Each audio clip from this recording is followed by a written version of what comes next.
Whew. Haven't talked to an audience this big in, well, never. So forgive me if I'm a little nervous. The spring of 2000 changed my life. I became what I had only imagined could happen to those girls, the kind you see on the talk shows, living a life of poverty, bad decisions, and certainly no morals or ethics. Nothing like me.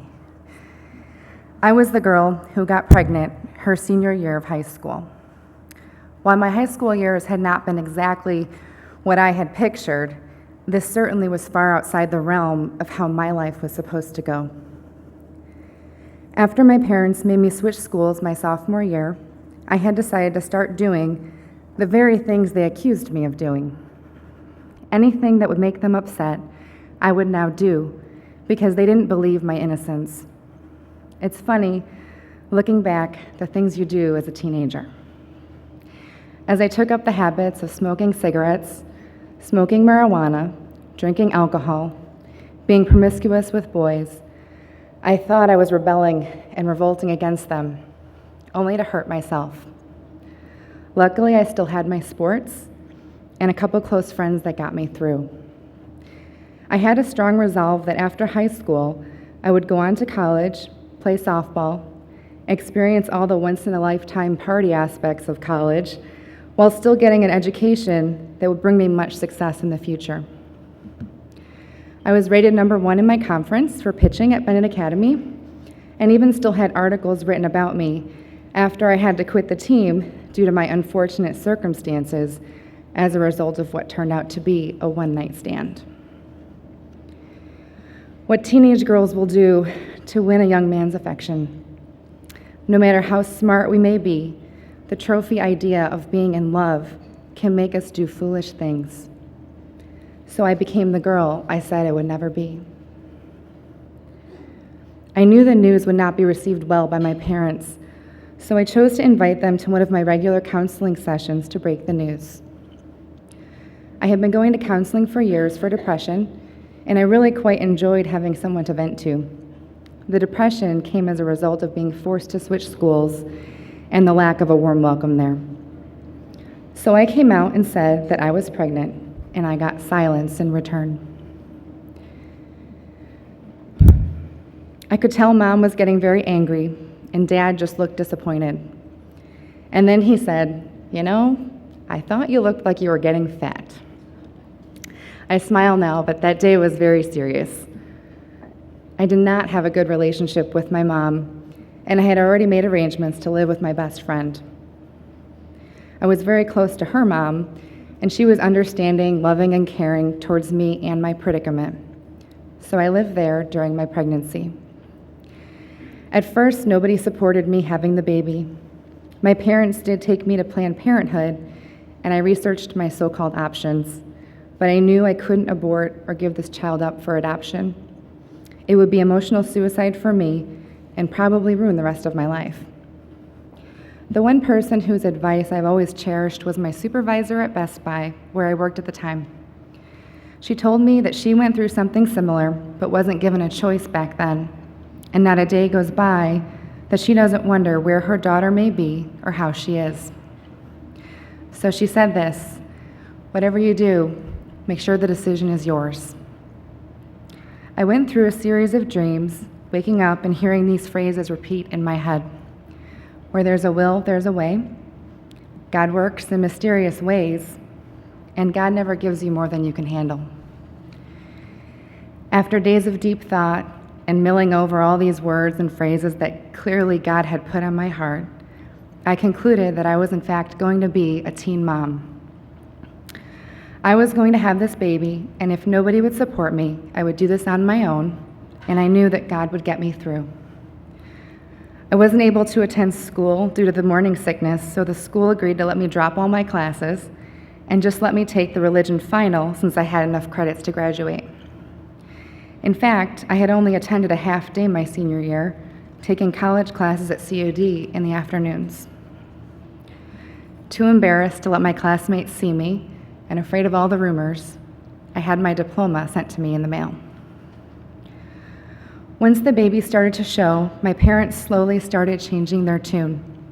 While still horrified for their reputation, they began to reach out and offer to help me prepare for this baby, and I moved back home. November 17th, 2000, my son Gavin was born. I remember being so afraid of not knowing enough, not being ready. I had read so many books during my pregnancy, and still I worried that I may not be able to do this. But the moment he was placed into my arms, those maternal instincts kicked in.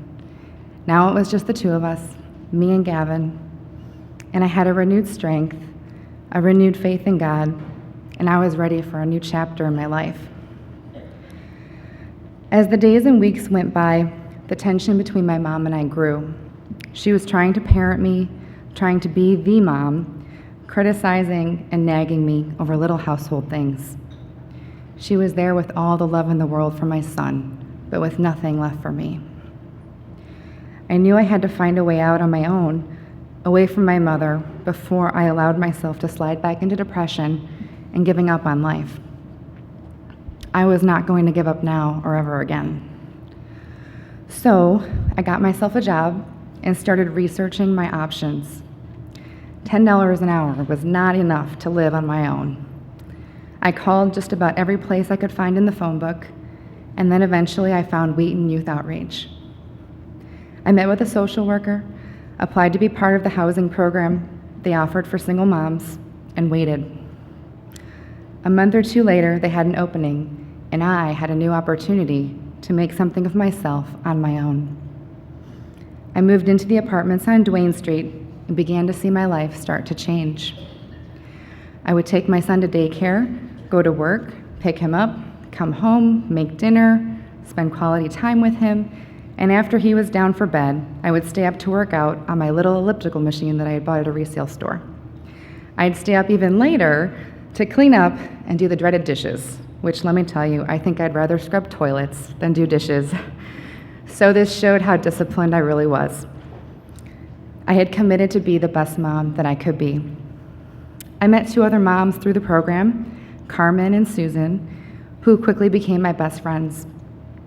Our little trio was always together when we weren't working, or in Susan's case, going to school. On the weekends, we would often put our kids to bed, turn our baby monitors on, and then go from apartment to apartment, making a new meal or snack at each person's place, laughing, joking, and enjoying fellowship with one another. It was the closest thing I had to the college experience. We all had clear goals and used the program to the fullest to make the best life for ourselves. The services Wheaton Youth Outreach provided, along with the housing, was truly life-changing. Meeting with a social worker, getting help with food and clothing and toys at different times, having the community dinners, and connecting us with other programs, as well as having the most wonderful house parents that we could go to at any time for assistance. The list goes on of what they can do. Within the first year in the program, I managed to excel in my industry, switched to a new company, and almost doubled my income. My ambition was clear. After a year and a half, at 20 years old, I purchased a condo and moved out. Looking back, I don't know that I would have been able to get on my feet without the invaluable assistance of this program. I made lifelong friends and figured out how to be independent and on my own. Beyond those things, though, I want to talk about faith. The house parents always encouraged me. And even if it wasn't telling me about a new Christian band or offering for me to borrow a CD or a book, their kindness and warmth were evident. They didn't just talk about God, they let His love show through their actions and words. In retrospect, I can see how God used these wonderful people to work in my life. I had tried going to several churches at the time. For a while, I was going with one of my cousins and her family, but it got to the point where they were always volunteering, and their kids were in the nursery. Gavin was in the nursery, and then I was there all alone. I was sitting alone in church, and Gavin would be crying in the nursery when I picked him up. I thought, this is the time I have on the weekend with my son, trying to grow in my faith, and yet I feel terrible being apart. I still felt the sharp stare of people, probably wondering if I was Gavin's mom or his big sister, and I felt like an outsider. So after a few months of trying, I quit on church. I began focusing more on work, and while I never lost faith in God, I kept it hidden inside. I moved into my condo, and for the next decade, had a roller coaster of life and faith, love and loss, and still trying to find my identity, still trying to make up for my son, only having one parent, and wanting to give him the world. Many different times throughout his childhood, I pleaded with God, asking, why am I still single? Why haven't I found anyone yet? Now, let's be honest, I can be a little stubborn. In fact, I really, really like it when my way. It's hard to give up the steering wheel, and while some really great and wonderful things had happened in my life, God often had to let me hit what I would call rock bottom before I would finally learn my lesson. Just over 2 years ago, it happened again. In Matthew 6:24, it says, "No one can serve two masters, for either he will hate the one and love the other, or he will be devoted to one and despise the other. You cannot serve both God and money." Well, I don't know that money was my problem, but in the same way of having two things that go against each other, my issue was my social life and drinking. I had convinced myself that I would never meet anyone if I wasn't going out. This lifestyle had become more important than my faith, and in this way it became my master, taking away my focus from God. So he had to teach me again. I don't want to spend too much time here, or I'll get into an even longer story about my testimony, but let's just say I had a very bad night. The next week, I knew my life had to change. I gave up my social life and started thinking again about how I can be a better mom, a better worker, a better person overall. I spent time in meditation and got back to working out. I had been going to the Compass Church for over a year at this point, a balcony sitter, if you know what I mean, in and out, no socializing or getting to know anyone. I finally joined in an apple-picking outing for the singles group and decided I would try to connect in community and make some Christian friends back in the beginning of October 2013. I felt good about it, and I committed to stay on this path. Then a few weeks later, I prayed a new type of prayer for me, asking God to show me how I can serve him. A prayer not for my own gain, but for his. And I meant it. No more praying for the man to come into my life, or more money, or friends, or selfish prayers of what I wanted. Instead, I asked, how can I serve you? Show me what you want for me. Show me where you want me to be. Show me how to follow you. Show me your will. Days later, I met the man that I married this past June. And now I'm pregnant with our first child. It's so wonderful to hear people say congratulations when we tell them the news this time around. I've come a long way since my days in the Duane Street apartments. I've been in the mortgage industry for 15 years now and have a solid career as a mortgage consultant. I have resolved the issues with my parents, and while no family is perfect, we have a pretty good relationship. God works in mysterious ways, and while we don't always know the path, he knows our hearts, and he knows how to use our circumstances to bring good. He will always turn our poor choices into something far better than we could have imagined had we tried to fix things on our own. Wheaton Youth Outreach was part of his plan for me. I stand here today a success due in great part because of this program. I don't know that I would have been able to take those huge strides forward in my life if not for this fantastic program of loving, caring people who just want to help out. In fact, I feel so strongly about the importance of it that I've been discussing with Gail, the director, for those of you who don't know, how I can be a part of it again. I ask her how I can help or mentor some of the girls. I'm always looking for ways to bring them to church and help them to grow in their faith so that no matter how they may falter in life, they can know that God will get them through it. It's a brave thing to have a baby as a young adult, especially in today's culture, where the world says, do what you feel like, enjoy the pleasures of life, and then get rid of the consequences. Selfishness and hedonism have become first over faith or ethics or morals.